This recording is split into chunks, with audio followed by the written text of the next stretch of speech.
Hi, I'm Lacey Bankhead with Cultivate Biblical Studies, and today we are going to be working on week 5 of the Exodus Part 1 study. So, before we get started, I want to talk to you about if you're someone that's local and takes this class with us in person at the Crossing Church. Week 7, which is going to be on October 28th, I believe, is not to miss.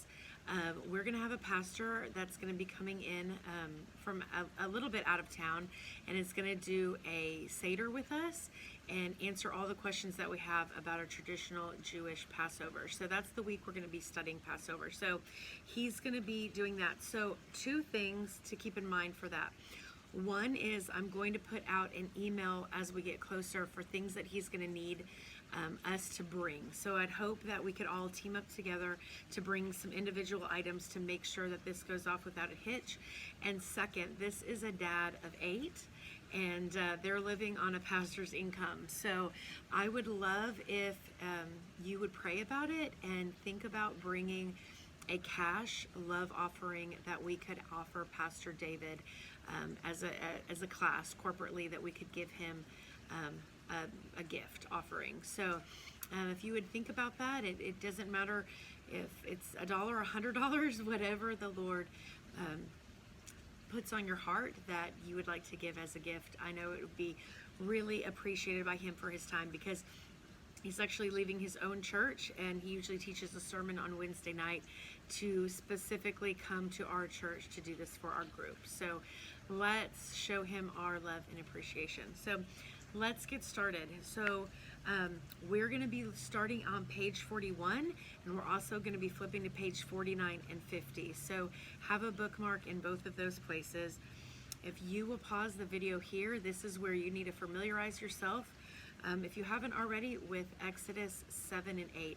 So read or listen to those 2 chapters, pause here, and I will see you back in a few minutes. So here in chapter 7 is really where the concepts in Exodus begin to shift. So it moves away from the people accepting God's plan to then get Pharaoh to do Yahweh's will. So what happened originally is Moses was confronted by Yahweh at the burning bush. Then Aaron came along with him. Then both of them went into Egypt to convince the Israelites of who Yahweh was. Now that the Israelites are on the side of Yahweh, Moses and Aaron are going to be confronting Pharaoh and trying to get Pharaoh to succumb to Yahweh's will, which is going to prove difficult. So the chapter starts with reminders. And remember, in the homework, we did a few weeks ago all of the I hear, I will, or I hear, I've seen, I've heard, I've remembered statements. We see a little bit of those now again at the beginning of Exodus 7 with I will, I have, I am, those statements of Yahweh. We're seeing those go into every week that we study. We're seeing some of those same words repeated over and over again.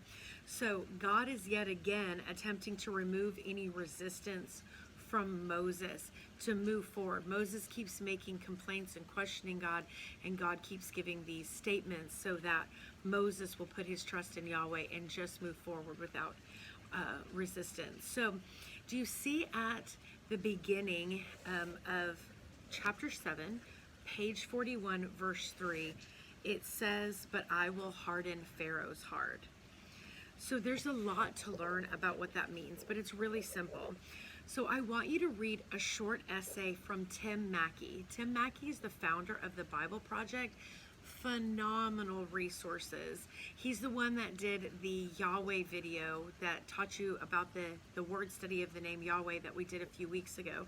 So I want you to pause again. I want you to look down in the description in the comment notes below and see that there's going to be a link there with an article that's entitled "Why Pharaoh's Heart Grew Hard," that's put out by the Bible Project. So I want you to read that information. It's about 3 or 4 pages if you print it. Highlight it, take as much time as you want with it, and then come back here, because it's really going to help you understand the questions, the answers to the questions that might arise in your heart when you think about Pharaoh's heart being hardened. We think about, can our heart be hard? Does God just randomly do this to people? Can you go too far? All of these different questions. So it's answered in that essay. Take a few minutes, read over that, and I will meet you back here.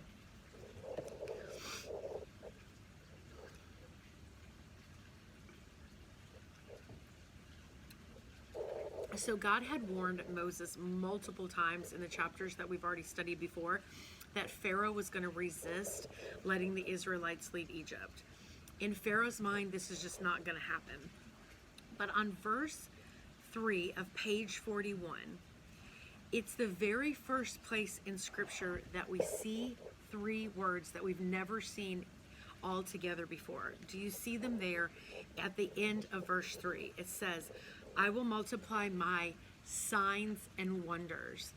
That is the important key word, signs and wonders. This is a phrase that is very familiar to us in the New Testament, but this is the very first time that signs and wonders is used in Scripture and used in the Old Testament. So Moses and Aaron have already seen signs. Remember when Moses put his hand into his cloak and it came out leprous, then he put it again and it came out clean, and then he threw his staff on the ground and it became a snake. Those are signs that they've witnessed for themselves, that they've also shown Israel. Those are signs that they're very familiar with at this point. But wonders is something that no one has seen before in this story. So what is the ultimate purpose of signs and wonders? Well, it's God to display his glory, and how else are people going to know who Yahweh is if they do not see him display who he is, display his sovereignty, his power, his authority over everything through signs and wonders. It's also going to humiliate Egypt and its gods. So there's a lot of purpose of signs and wonders. Remember what the main theme of Exodus is, and I told you I'd ask you every week. It's that God would be known in all of the earth. Well, for God to be known in all the earth, that means everybody has to believe. That means that Yahweh has to be the God above all gods. Well, right now in Pharaoh's life, that's not the case. So we need Yahweh to come out with power and authority and demonstrate his power over the natural world, the power over people. So that's what he's going to be doing. So back in chapter 6, verse 7, we saw God wanting to demonstrate his power so the Israelites would believe. Now in verse 5 of chapter 7, the tables turns and he wants the Egyptians to know who he is and that he is Yahweh. Because like I say all the time, the main purpose, the main theme, the central theme of this book is the God that will be known in all the earth. So for all the chapters so far, we've seen the same themes and ideas repeating over and over. God wants to deliver the Israelites. God says these are his people. God says Pharaoh will resist. God says there will be judgment. Then Moses protests. The repeating of those themes and ideas isn't so it exhausts the text or exhausts you. It enhances it. Every time we see these themes reoccurring, it's the powerful review of big issues coming to a head. Think of this as a volcano that is about to blow. So finally we see it all unfold. But first we pause in verse 7 on page 41 because it's all of a sudden it pauses and it lists Aaron and Moses' age. And you might think, why is that listed there? What would be the purpose of this age statement to have this right here in the text? Well, if you look back at, or look forward at Deuteronomy 34:7, it says that Moses' eyes dimmed and he died at 120 years old. Well, if he's 80 here, and at the beginning of the Exodus, and he dies at 120, we can put chronology together and surmise that from the Exodus to his death, right before they go into the promised land, means 40 years passes. That's how we know that they spent 40 years in the wilderness, from the Exodus to going into the promised land of Canaan. So 40 years is going to pass right to the last moments of Moses' life that are chronicled here. They're all markers for us to put a concise timeline together of this book. So I'm going to skip to verse 14 on the next page, but then I'm going to come back to verse 8 on page 41. So be ready to flip back and forth through those two pages, because we are going to get to the plagues, which is truly finally some really good action in this story. But I want to put some confusion about the word plague at rest. So you'll see on page 42 on verse 14, we're going to be starting kind of in that area. And notice the heading in the ESV Bible for this section of chapter 7 is called the first plague. The word plague, we're going to study that word for just a second. That is not a biblical expression. That is not a word that is used a lot in the Bible. It's a traditional expression we use today to categorize the events that happen in one term here in Exodus. Because back in 5:3 last week, we saw the word pestilence, which is the Hebrew word deber, and then forward to 11:1, we see the word plague just used once, which is the Hebrew word nagah. Then in 15:26, God will use the word diseases, which is mahela, if I'm saying that correctly. So if you actually look at the plagues, you're going to see plague, you're going to see pestilence, you're going to see diseases. But the word that's most used in all of the plague accounts is the word ought. And that word means, and I'm putting it up here, miraculous sign. What Moses recorded here really wasn't an account of plagues. It was the account of 11 miraculous signs. Each one shows God's sovereignty over Egypt and the Egyptians and Pharaoh. So instead of thinking of 10 plagues, I want you to think of 11 miraculous signs. That last one is when they leave Egypt. So what's the main theme of Exodus again? The God that will make himself known. So 10 plagues don't really make him known, but thinking of it as 11 miraculous signs really puts into context how he would be making himself known. Because think of it this way, the word plague, this is the definition in Webster's dictionary: a contagious bacterial disease characterized by fever and delirium, typically with the formation of bovis, which are like the bubonic plague, and sometimes infection of the lungs, like the pneumonic plague. And as we know, the majority of the plagues that we're about to read about have nothing to do with sickness. But for the sake of your Sunday school teacher and what you probably say most commonly, we're still going to say plague, but I really want you to think of them as miraculous signs as we lead up to Egypt, or the Israelites taking their exodus from Egypt. So in any event, plagues are miraculous signs, whatever you want to call it. It humiliated Egypt. It stripped Yahweh of his power, or stripped Pharaoh of his power and proved Yahweh's power. So the plagues are going to come quickly, and they build in intensity, and they build in the misery they cause. So think of this: boils beat frogs, death and darkness beats boils. Like it's going up and up and up like rock, paper, scissors. So all the signs are going to lead to the biggest sign, and that 11th sign, the Exodus from Egypt. This should feel familiar to you from John. All of the signs that Jesus did in the first part of John led up to the biggest and most ultimate sign: his crucifixion, his death on the cross, his burial, his resurrection and ascension. It was all the signs building to the biggest sign, the ultimate sign, and that's what's going to be happening here. So think of the plagues as lead-ins for the ultimate sign of sovereignty, the great deliverance as foretold to Abraham by Yahweh 600 years earlier. If you need a refresher on that, go back to Genesis 15:12-14, and this is where God says that he's going to lead his people into Egypt. They're going to be enslaved and oppressed for 400 years, and then he is going to, by judgment and his miraculous signs, lead them out. So refresh yourself there if you need to. But flip over to page 50, because we're going to do some fill in the blanks. There is a pattern to these plagues. So the patterns to the plagues. The first one, God's instruction to Moses and Aaron. Most of the plagues follow these patterns, but you're going to see a break in it, and we're going to talk about that a little bit more. The next one is the encounter with Pharaoh. And you can know that Moses and Aaron are having the encounter with Pharaoh because those plagues will say, just as the Lord commanded, because they were standing in front of Pharaoh just as the Lord commanded. Then there'll be a symbolic action. Take, for instance, the first plague with the Nile turning to blood. The symbolic action is the staff striking the Nile and it turns to blood. So then the next one is symbolic action taking place in the presence of Pharaoh.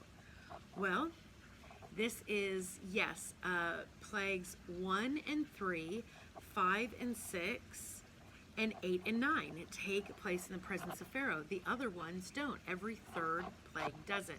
So a break in the pattern right there. Then we have duplication of the sign by the Egyptian magicians. Say Egyptian magicians 10 times fast.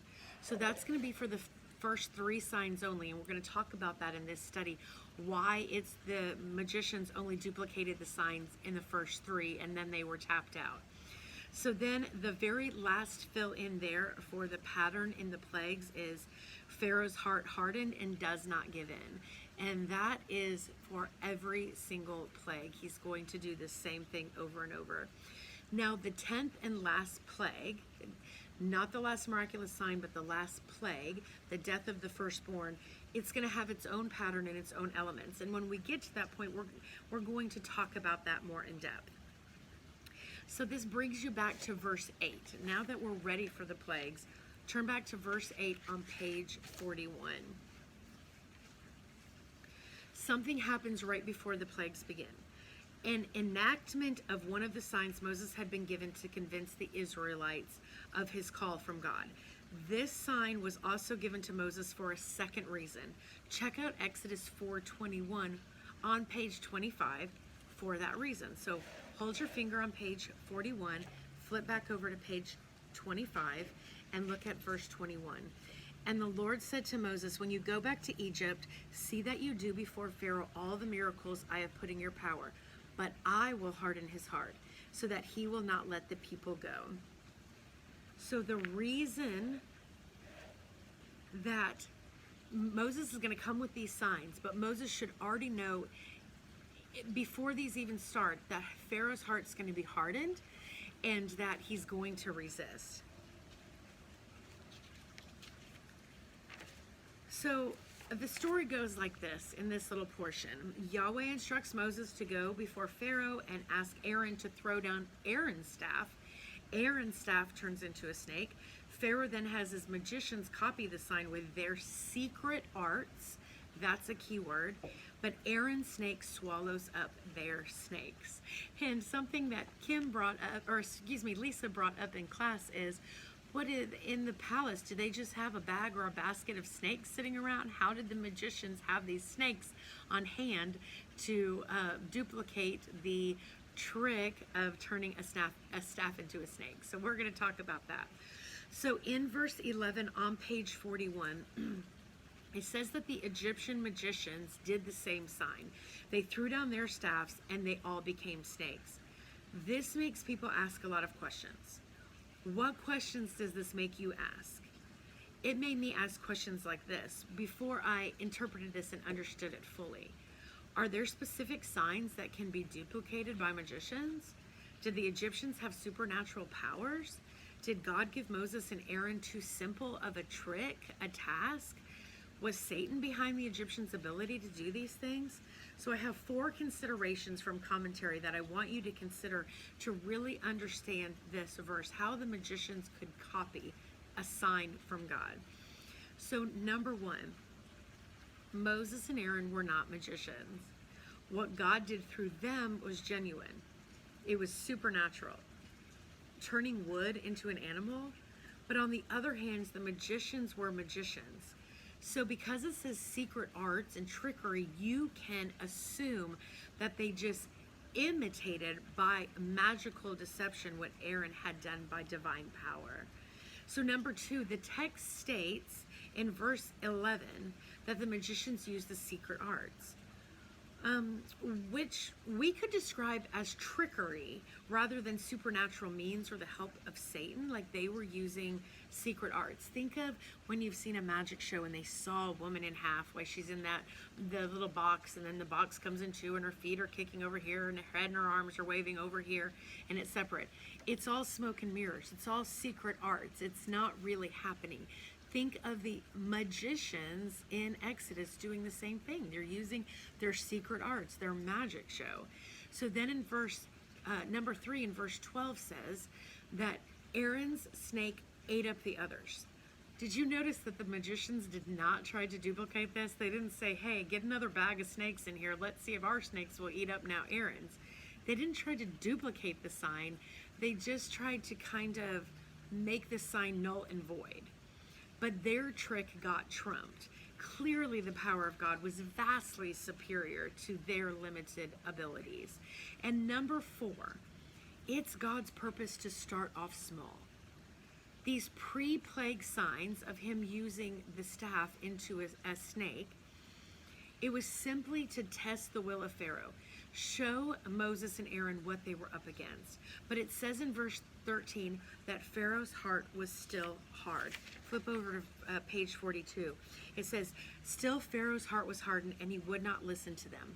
Do you remember last week when we talked about ignorance and indifference? Pharaoh had indifference towards this wonder and sign because he had ignorance towards Yahweh. And because he wanted to stay indifferent, he kept going with his ignorance. He didn't want to listen. He closed his ears to the truth. So it's one thing to convince the Israelites who were desperate for deliverance from Egypt, but it's another thing to convince Pharaoh, who has all the power. He's the greatest potentate in history at that time. He has all the power. So it is going to be really hard to convince him. It's not an easy task. So I want you to pause and think about the snake and the staff before we move on to the plagues. On page 50 of your workbook here, if you've got this printed like a physical copy, it's in black and white. But if you have the PDF copy off of an email or the internet, then you can see it in color. And that is a picture of King Tut's crown that he would wear on his brow. So I want you to think of like hieroglyphics that you would see of ancient renderings from ancient Egypt. Most often when you see a pharaoh depicted or an Egyptian leader depicted, he's got a staff in his hand and a snake coming out of his brow. So I want you to consider what that looks like. Google it if you want to, and let's talk about why God selected a snake and a staff. So a staff turning into a snake is not by accident. It's very specific. Think of King Tut, just an example of an iconic pharaoh. If you see that picture on page 50, you'll see that serpent, a cobra, on King Tut's brow of his crown. It's a female serpent. It's called a uraeus. This was very common for the pharaohs. They all wore this upon their crown because they believed the serpent had divine power and authority. It was a symbol of Pharaoh's majesty and deity that they had this snake on them. In one of ancient Egyptian texts, it says that Pharaoh, when he was inaugurated and took his throne, would repeat the words I'm about to say to you. And listen to these. If this doesn't sound demonic and satanic, I don't know what does. It says this: O great one, O magician, O fiery snake. Let there be terror of me like the terror of thee. Let there be fear of me like the fear of thee. Let there be awe of me like the awe of thee. Let me rule, a leader of the living. Let me be powerful, a leader of spirits. So you see the significance of the snake. God didn't choose a snake by accident. So hold the thoughts of the snake in your mind, and then let's talk about the staff. Everything that you see in ancient Egypt hieroglyphics and art has the pharaoh holding the staff. There's myths all over the ancient Egyptian texts about turning inanimate objects into animals. There's even one story in Egyptian mythology that talks about a priest throwing a wax crocodile into the Nile, and then it becomes a real crocodile, and then when he pulls it out, it becomes a wax crocodile again. There are engravings and sculptures through every dynasty in ancient Egypt showing the pharaoh holding some sort of staff that was sometimes literally called the rod of God. Do you remember a few weeks back when we talked about what God chose to call Moses' staff? It called it the staff of God. The rod was associated with the god Osiris in Egyptian mythology, and he is the god of the afterlife. So the pharaohs were identified with power and authority because of the snake and the staff. That's why they held this staff in their hand.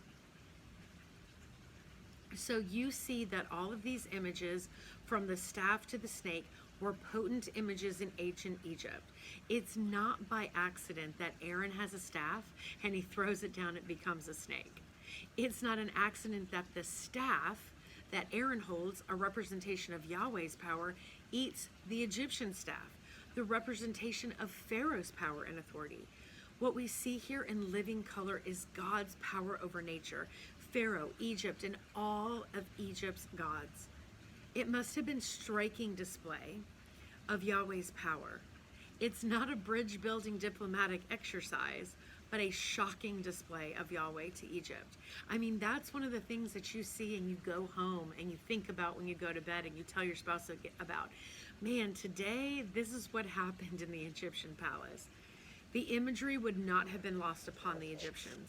The snake, the symbol of Yahweh's power, and the staff in his hand, exerting his authority, were swallowed up by Yahweh.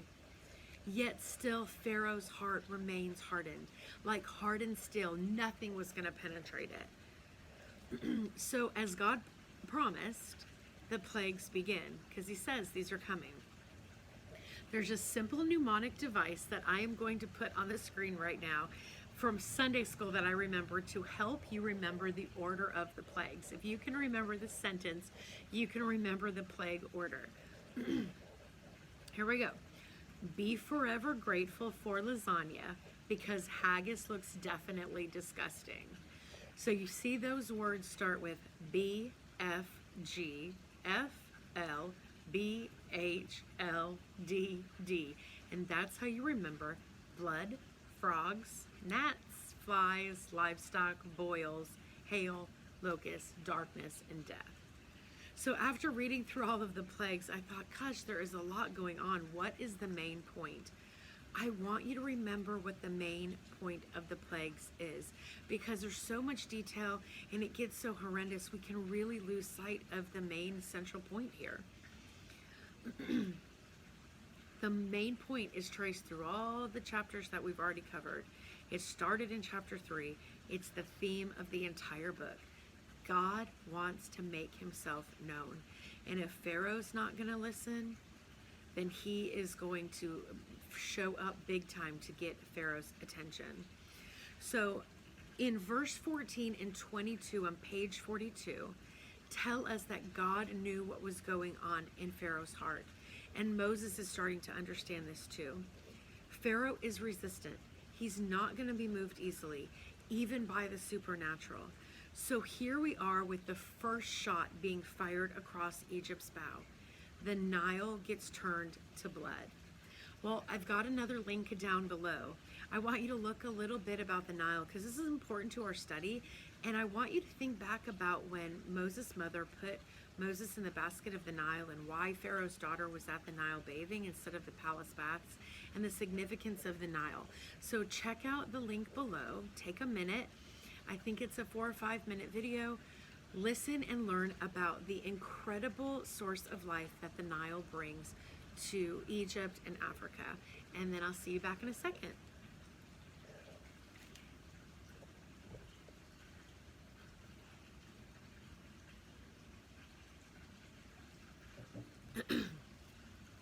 So when Yahweh turns the Nile to blood, it's not just the Nile affected, it's an account of every surface source of water in Egypt affected by this plague.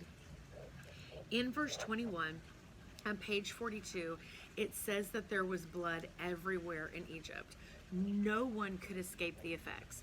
No one would be able to ignore what God was doing anymore. It's not a private audience. It's all the citizens of Egypt feeling the effects of God's wrath. And at this time, this affects the Egyptians and the Israelites in Egypt. So the pressure on Pharaoh is going to increase and increase. Think of a city official or government official here turning off our city water if you live in the city and telling you that you will have no water for 7 days. Don't you think that we would be beating down her door, that we would be so desperate because we've got kids and spouses and pools and lawns and pets and things that need water to live? So it's one thing to ignore the staff and the snake, but it is another thing to ignore the cries of your own people begging for fresh water to drink. And like it says in the text, the surface water was affected, so they could get a water from a well, but that means that they would have to dig for new wells, that they would be digging at the banks of the Nile, desperate to find fresh water. So back to Egyptian culture, they believed the Nile was a god. Do you remember what this type of religion is called? It's called pantheism, where everything in the universe is divine. So that is where God starts. He starts with their most important God, the source of all life in Egypt, right at the banks of the Nile, to humiliate the God of the Nile, hit them where it hurts. The nation's source of life now stands as a source of death. So on page 50, you'll see there it says plague number 1, fill in, the Nile turned to blood. And then you're going to see a pattern start to emerge here.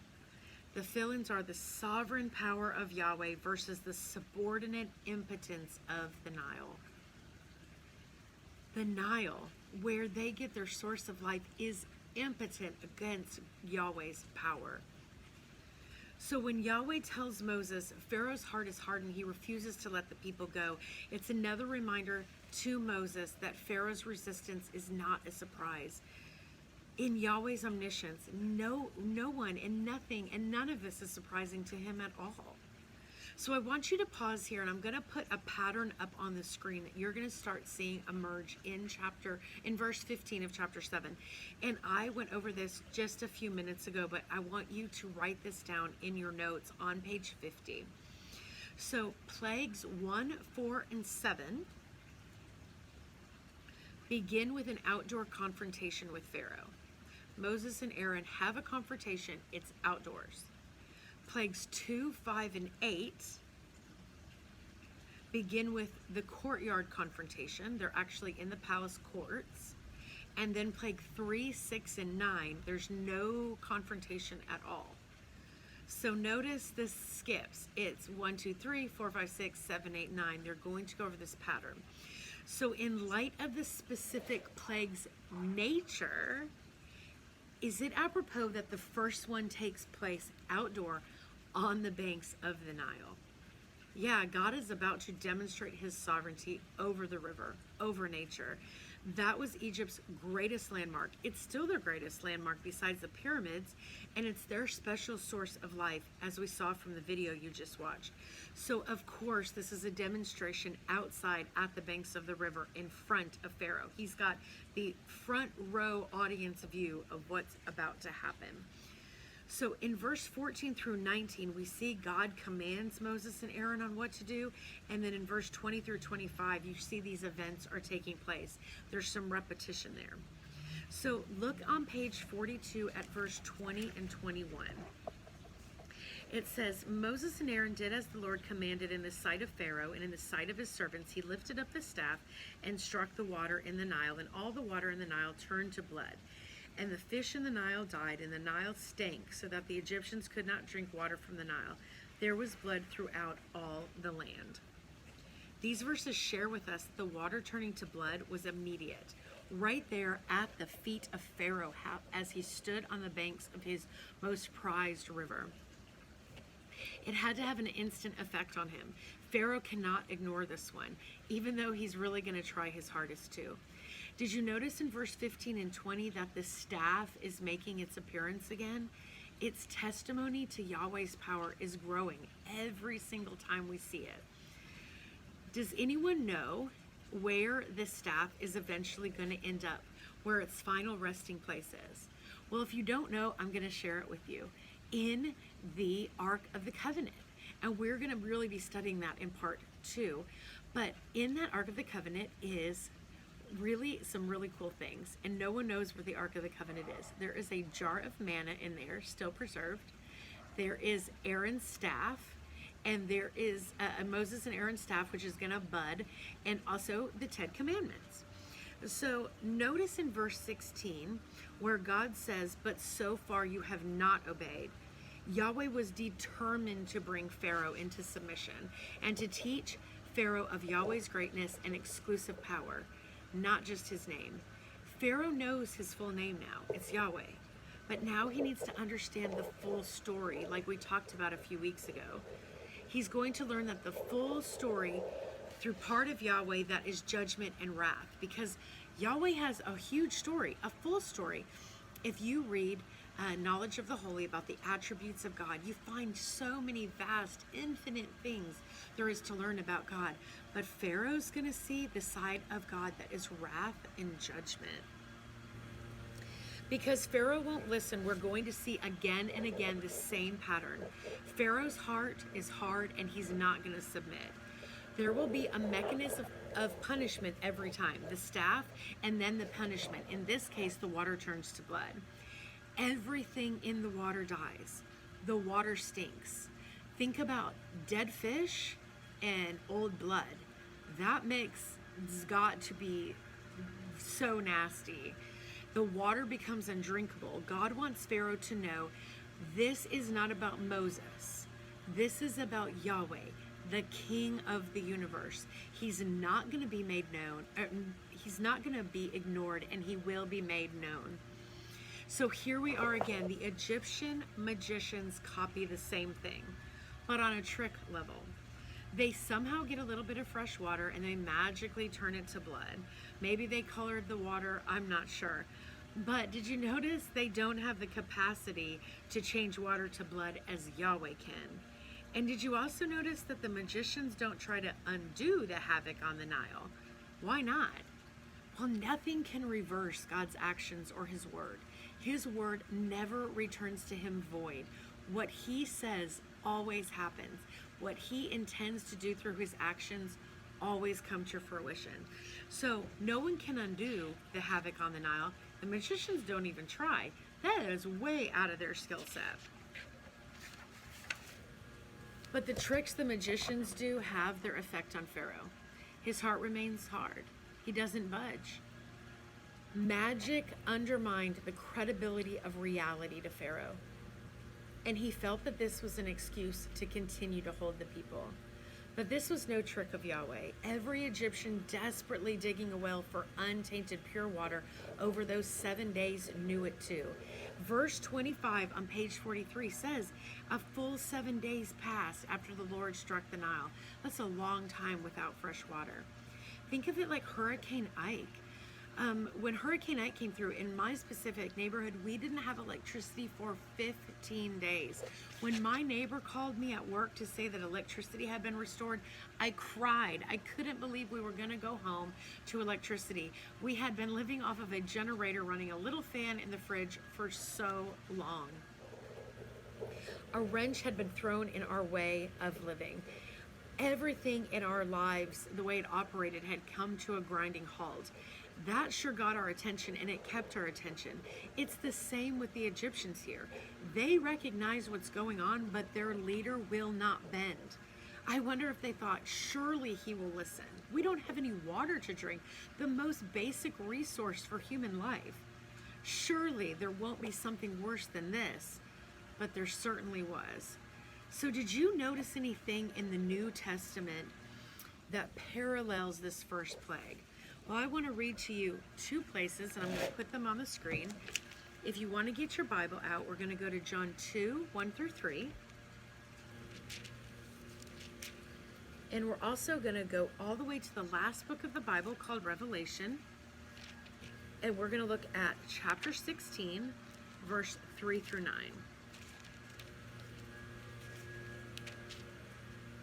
So let's start at Revelation. This is at the end of the world.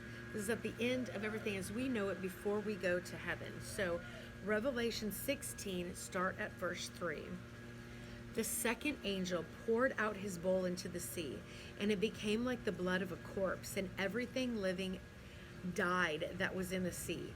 The third angel poured out his bowl into the rivers and the springs of water, and they became blood. And I heard the angel in charge of the waters say, "Just are you, O Holy One, who is and who was, for you brought these judgments. For they have shed the blood of saints and prophets, and you have given them blood to drink. It is what they deserve." And I heard the altar saying, "Yes, Lord God, the Almighty, true and just are your judgments." The fourth angel poured out his bowl on the sun, and it was allowed to scorch people with fire. They were scorched by the fierce heat, and they cursed the name of God, who had power over these plagues. They did not repent, and they did not give him glory. So what was poured out by God at that point is judgment and wrath. But then look at Jesus in John 2. This is the wedding in Cana. So look at, starting at verse 2 in John 2. Jesus was also invited to the wedding with his disciples. When the wine ran out, the mother of Jesus said to him, "They have no wine." And Jesus said to her, "Woman, what does this have to do with me? My hour has not yet come." His mother said to the servants, "Do whatever he tells you." Going to verse 6. Now there were 6 stone water jars there for the Jewish rites of purification, each holding 20 or 30 gallons. Jesus said to the servants, "Fill the jars with water."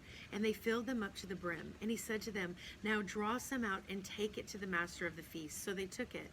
When the master of the feast tasted the water, now become wine, and did not know where it came from, though the servants knew, the master of the feast called the bridegroom and said to him, "Everyone serves the good wine first, and then when people have drunk freely, then the poor wine.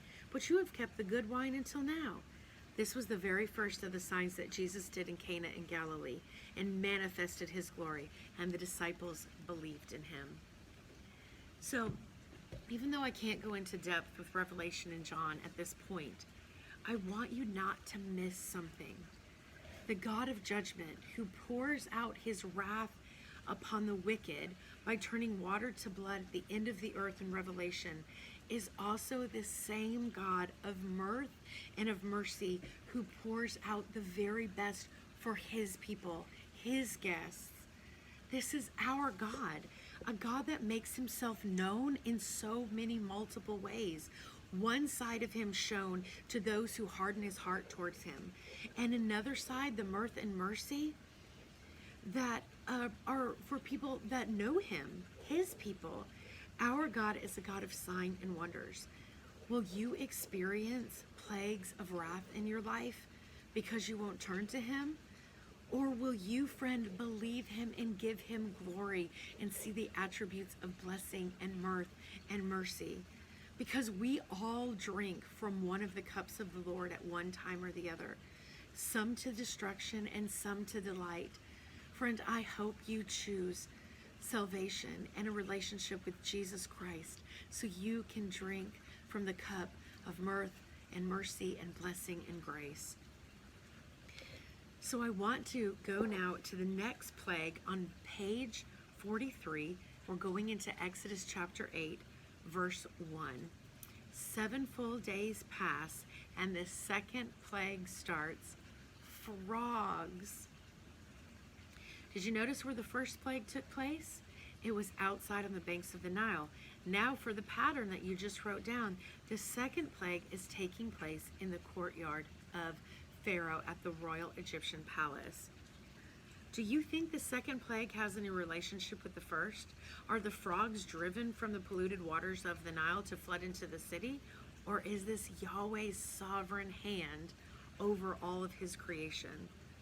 Many of the plagues are missing details that we'd really like to have, details that would make the story so much more rich and give us so much more deeper insight. But who was the original audience of this book? This explains why some of the plagues don't have a lot of detail. So the people that are the original audience to the retelling of this are the people that are about to go into the promised land 40 years from now. So either they themselves went through these plagues, or their kids or their parents did, and they're the kids of the people that went through the plagues. So in any account, they have firsthand knowledge of what happened. That's why they don't need a detailed retelling. They already know. They might have been witness to it. They have a strong memory of the how and of the when. So Moses' purpose is more of a summary than a detailed retelling. God is inspiring him to write a permanent reminder for all generations to follow, and a cumulative impact of the plagues. We're going to see them accumulate and the intensity grow and grow. Too much detail and all of the purpose of this would be undermined. So the first plague produced great inconvenience. The second plague, a great problem. But nothing yet has been life-threatening, because the water turning from water to blood doesn't go 14 days where it start killing people off. It just goes 7. It's just an inconvenience. Now the frogs, even more of an inconvenience. Frogs everywhere with no limits. There is no limits or boundaries to these frogs. This included Pharaoh's palace. No one, no space. Everyone had it, no one immune. If people live there, frogs live there too. Look at Psalm 78:45 and Psalm 105:30 in your spare time. Even some of the poems in Psalms talk about frogs from these plagues. They were that big of a deal that people wrote memoirs about them.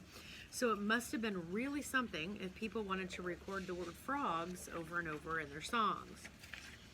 But I want you to notice how the language is changing in the request to Pharaoh.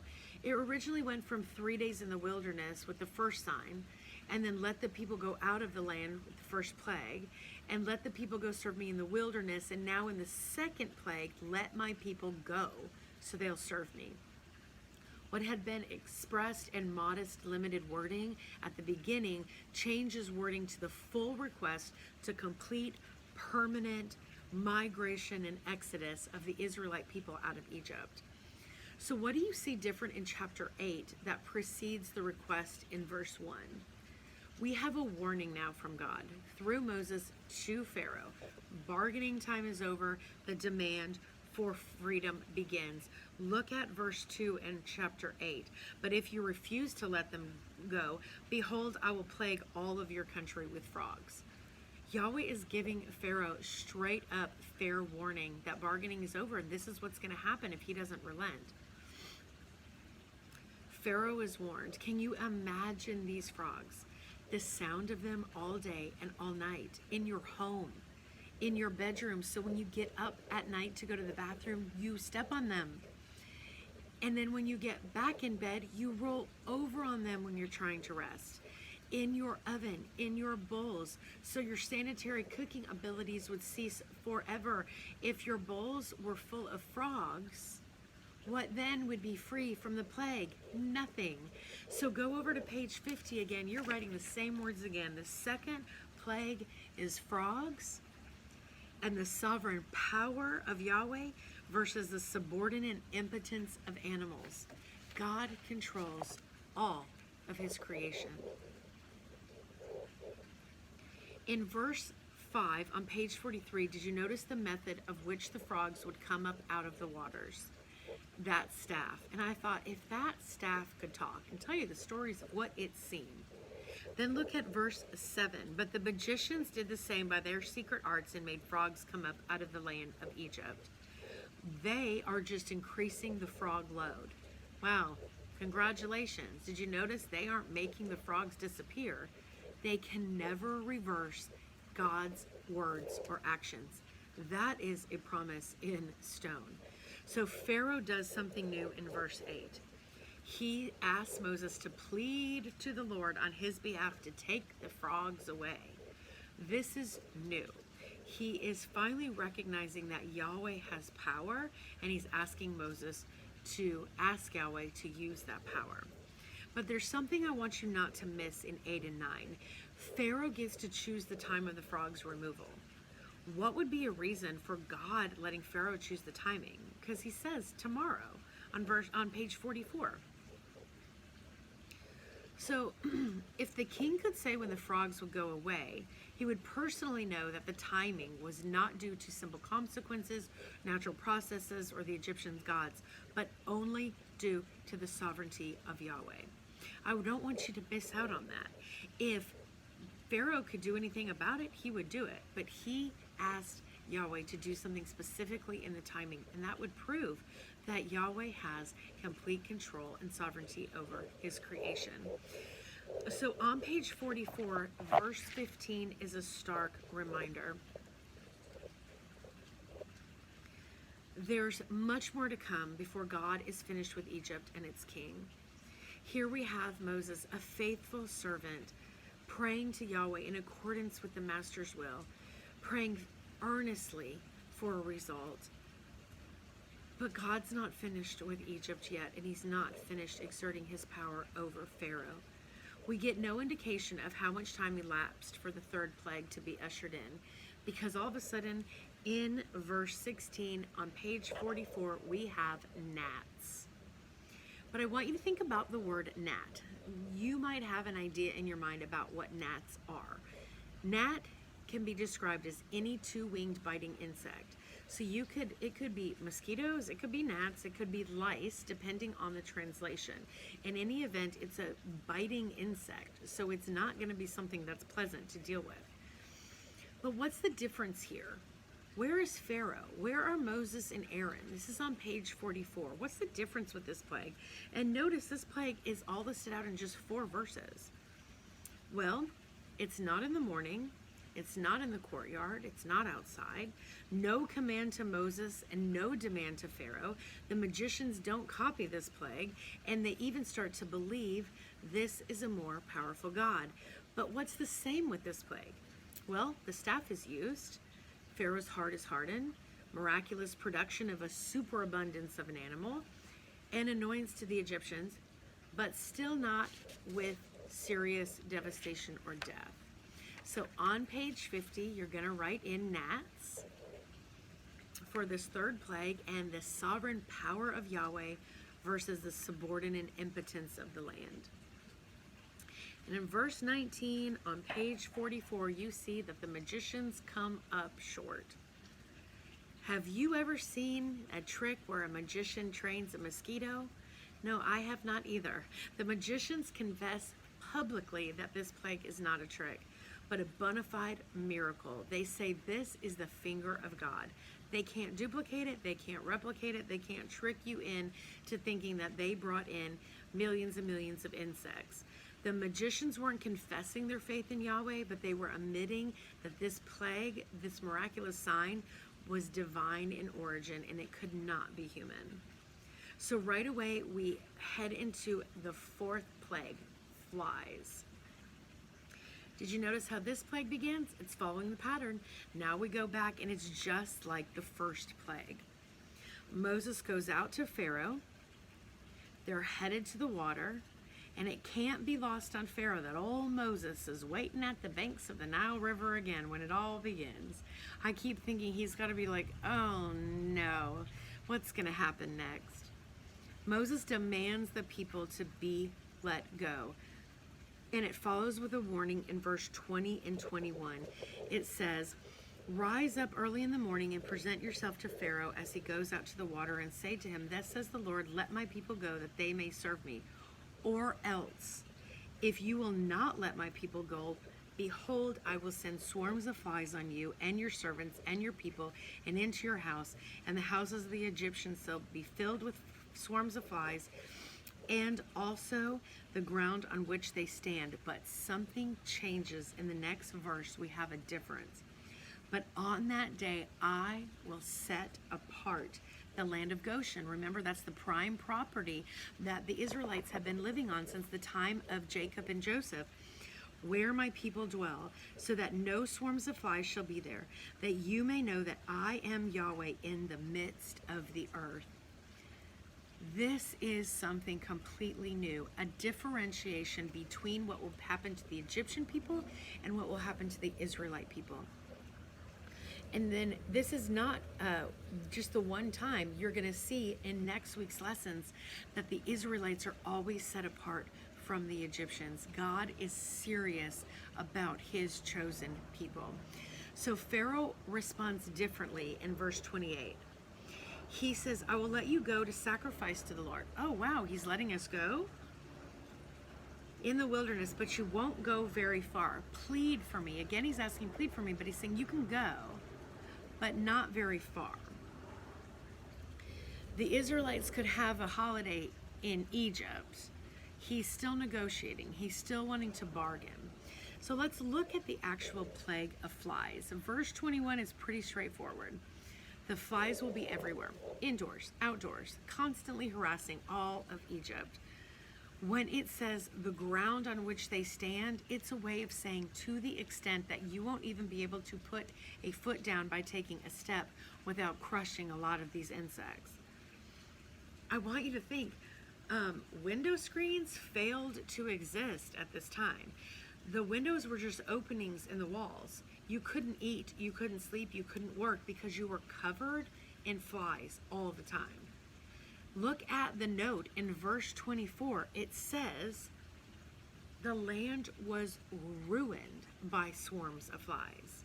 The biggest significance in this plague is that God stresses the fact that the flies wouldn't be a plague to the Israelites.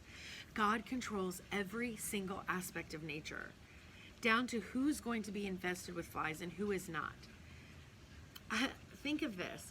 Flies don't discriminate nationality. They don't know political boundaries, but Yahweh does, and he can control his nature to discriminate nationalities. That's incredible. What an amazing attribute of Yahweh. So the plague demonstrates nature being turned on its head, nature ordered by its creator to act in abnormal ways. This would be frightening to the Egyptians, yet wonderfully reassuring to the Israelites. But most clearly, everyone would know this is a divine, mighty act in service of a divine demand by Yahweh. So right in on page 50, this fourth plague is flies, and the sovereign power of Yahweh versus the subordinate impotence of nature. Everything bows to God's command. Anything created. So look back on page 45 in verse 25.